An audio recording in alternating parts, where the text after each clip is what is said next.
This is the Maggie Show. This is our show with the wonderful, gorgeous Miss Ehi Anthonia. Take us back to the young Ehi Anthonia that got married, and then things, or should I say things were already going wrong, but still got married. I went to a wedding, and I had already heard about my ex via a friend of ours, and like a mutual friend. And then I met him, and then we started talking, and that was how it started. So from that point, I literally started having dreams. All the dreams were very negative. They were very, very bad. So, but in my mind, I thought these dreams were just perhaps the devil's way of trying to discourage me. Because how can a pastor be bad? Right. Because you started to have these dreams while you were dating him. Yes. Oh, negative dreams. Negative dreams. Right. And they pointed toward his character? Yes. Okay. Yes, it was his character. Right. And funny enough, these things actually did happen whilst we were married.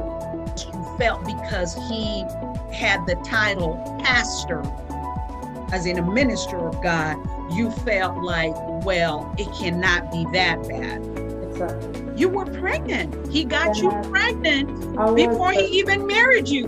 Listen, when men make advances at you, it could even be a lady making advances at a man, that is already a red flag that should make you understand that this type of people, even when they get married, they may likely cheat because they're not able to hold themselves. They don't practice self-control. Whatever you are before you get married, it gets amplified when you're married. Woo! Whatever you are before you're married gets amplified when you are married. You were getting married also because you were pregnant, not really out of deep conviction that this is my husband. Yes. You can't come up and just instantly you feel me, you love me, because you got to get to know me. You don't even know me. Mm-hmm. Right. You don't know me. And that's a red flag. That is a true red flag that, pump your brakes. Why are you going so fast? Yeah. Because there's something that, and I think that there's a sixth sense in a man that knows when a woman is not secure. Yeah. So therefore, they come in saying everything that you've always wanted to hear. I've come to realize that there's a stage in a relationship where you are in that you have to be asking question. If they call it interrogation, that's fine, but you have to keep asking questions. Sometimes they want to block you out, not like block you, but they don't want to answer to those questions because they feel, oh, why are you asking me so much questions? I'm asking you because I need to know. And the more you ask it and repeat it, pay attention to the different responses that they give. If it's consistent, then good. If it's not consistent, then there's an issue. There's something that you said in one of our shows. You said, let's get over asking irrelevant questions such as, okay, what's your favorite color? Your favorite, your flavor. What's the best ice cream flavor for you? Like, what? Those things are great. Yes. They're wonderful. But we are talking life partner here. Exactly. Talk to us about your wedding day. You said something amazing in your book about your wedding day. Usually, I know that most couples, before they get married, they have that prayer time together. They talk about things. We had a very big fight. Y'all had a fight instead of a prayer meeting. Is that what you're saying? That's it. Yeah. Oh. One slap press. That was how it started. One slap, and then from one slap became two slaps.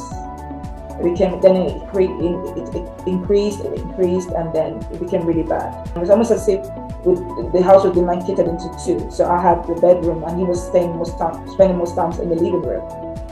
So for 2 years we were like that. 2 good years. Wow. No sex, nothing.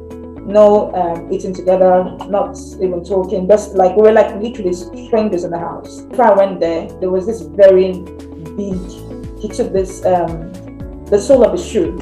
I don't know what I must have said to him. He just took the thing and started hitting me, and then my head became swollen, like really big. Divorce was my greatest fear. Yes. It was that word. It was like, I don't know, it's like death to people. Like, I don't want to die. We were in the kitchen this time. He took, because we used to buy like water, like, you know, the big ones. Okay. Yeah. So he was looking around for stuff in the kitchen. At this time, he had pushed my daughter out of the kitchen, and he was looking. My son was still very young; he was very little. He was looking for something to hit me, and the first thing he could find was the water stuff. Because I think there were like 3 in the thing in the pack. Okay. Yeah. And then he started hitting me, and because I used my hands to block my face, my finger was broken.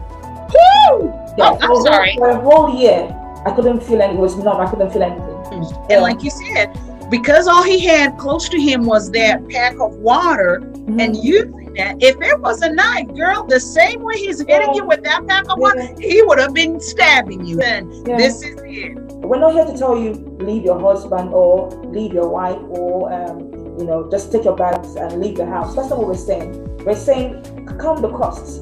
Is this marriage worth it?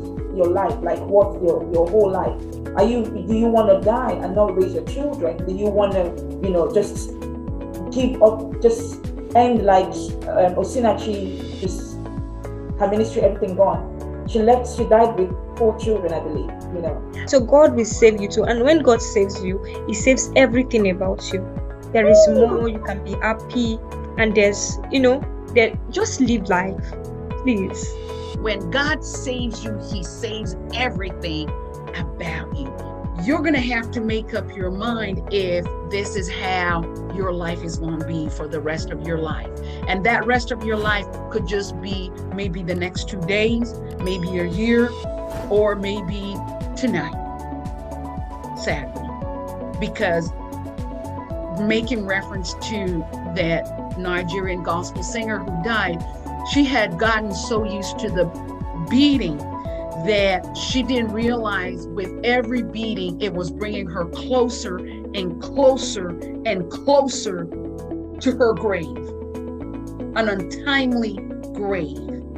And sometimes the help of God comes by Him removing you from that situation so that He can preserve your life.